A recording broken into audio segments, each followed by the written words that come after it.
ایران اب اسرائیل کو نہیں بلکہ امریکہ کو نشانہ بنائے گا۔ ایران کے پاس وہ میزائلز ہے جس سے واشنگٹن اور نیو یارک میں تباہی برپا کی جا سکتی ہے۔ ڈونلڈ ٹرمپ اس وقت شدید پریشان دکھائی دے رہے ہیں، جس کی وجہ سے ڈونلڈ ٹرمپ ابھی تک یہ ڈیسائیڈ نہیں کر سکے کیا ایران پر حملہ کرنا ہے یا پھر نہیں کرنا۔ ایران پر اگر حملہ کرنا ہے تو وہ کس نوعیت کا حملہ ہوگا۔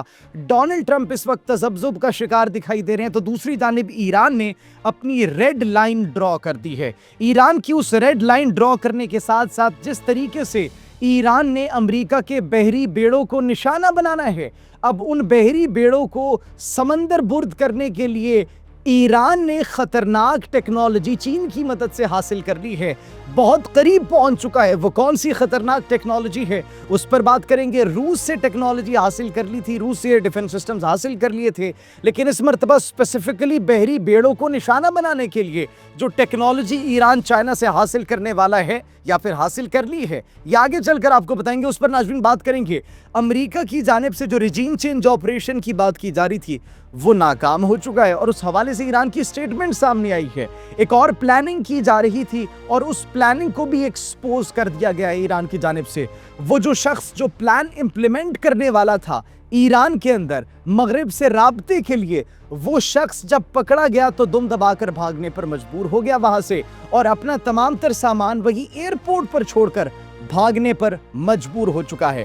افغانستان کے بھائی، افغانستان کے برادر ممالک طالبان کے لیے ایک نئی الائنس انتظار کر رہی ہے، اور عین ممکن ہے کہ جب تک آپ یہ ویلاگ دیکھ رہے ہو تب تک وہ الائنس منظر عام پر نہ صرف آ چکی ہو بلکہ اپنے بھائیوں طالبان کے لیے اور ان تمام تر فتنوں کے لیے جس کی وجہ سے اس خطے کو پرامن صورتحال نہیں مل رہی، جس کی وجہ سے اس خطے کو ڈی سٹیبلائز کیا جا رہا ہے، ان کی وجہ سے ناظرین انہی کے حق میں اور انہی کو مدد فراہم کرنے کے لیے کچھ مزید سپانسرشپ ملے گی، لیکن اب یہ سپانسرشپ دہلی سے نہیں ملے گی بلکہ اسرائیل سے ملے گی۔ یہ کیا معاملہ ہے، یہ کیا ماجرا ہے، اس پر بھی بات کریں گے۔ آپ سب پر سلامتی ہو، انفولڈ پاکستان میں آپ سب کو خوش آمدید کہتے ہیں۔ ناظرین سب سے پہلے بات کرتے ہیں ایران کی جانب سے سرپرائزز پر سرپرائزز دیے جا رہے ہیں۔ ڈونلڈ ٹرمپ اس وقت تذبذب کا شکار ہے، بے چینی کا شکار ہے۔ The reason behind that، Donald Trump یہ کہہ رہے ہیں کہ ایران کے میزائل پروگرام پر ہمیں تشویش ہے، ہم ڈر رہے ہیں۔ وہ انہوں نے یہ تو نہیں کہا کہ ہم ڈر رہے ہیں، لیکن ان کی سٹیٹمنٹ سے یہ لگ رہا ہے کہ ڈونلڈ ٹرمپ اس وقت بے چینی کا اور شدید خوف کا شکار ہو چکے ہیں۔ The reason behind that is، وہ یہ کہہ رہے ہیں کہ ایران کے پاس ایسی ٹیکنالوجی ہے، ایسے میزائلز ایران کے پاس ہیں جس سے وہ اگلا نشانہ امریکہ کو بنائے گا۔ اینڈ ایران بارہا یہ کہہ چکا ہے کہ اس مرتبہ اگر ہم پر حملہ کیا گیا تو امریکی اثاثے محفوظ نہیں رہیں گے، امریکی اڈے محفوظ نہیں رہیں گے۔ اب ایران کی جانب سے یہ سٹیٹمنٹ تو دی گئی تھی، لیکن سب اس کو اس تناظر میں دیکھ رہے تھے کہ مشرق وسطیٰ کے اندر، عرب ممالک کے اندر جو امریکہ کے اڈے ہیں، جو اثاثے ہیں، ایران ان کو نشانہ بنایا جائے گا۔ لیکن کچھ رپورٹس یہ بھی بیان کر رہی تھی کہ ایران نے ICBM بنا لیا ہے۔ آفیشیل کنفرمیشن اس کی نہیں آئی، لیکن کچھ لوکل ریسورسز ایران کے اندر سے یہ کہہ رہے تھے کہ انہوں نے ICBM کا ٹیسٹ کیا ہے اور ایران نے ICBM کی کیپیبلٹی حاصل کر لی ہے، ان کے پاس یہ کیپیبلٹی موجود ہے، جس کی وجہ سے ڈونلڈ ٹرمپ یہ کہتے ہیں کہ ہمیں ان کے میزائل پروگرامز پر سینکشنز لگانی ہے، کیونکہ اگلا ہدف اسرائیل نہیں ہوگا، اگلا ہدف امریکہ ہوگا۔ دیٹس دی ریزن ان کے اندر جو اس وقت خوف پایا جا رہا ہے اس کو ہم ایکسپلین نہیں کر سکتے۔ اس کے ساتھ ساتھ ایران کی جانب سے جو اس کو کاؤنٹر کرنے کے لیے سٹیٹمنٹ دی گئی، ایران کے اتنا ڈرنے کی ضرورت نہیں ہے، ہم نے کوئی ICBM نہیں بنایا، ہم نے کوئی ایسا میزائل نہیں بنایا جو امریکہ تک رینج رکھتا ہو، امریکہ کو نشانہ بنائے، تو اتنا ڈرنے کی ضرورت نہیں ہے۔ That's what Iran is saying right now۔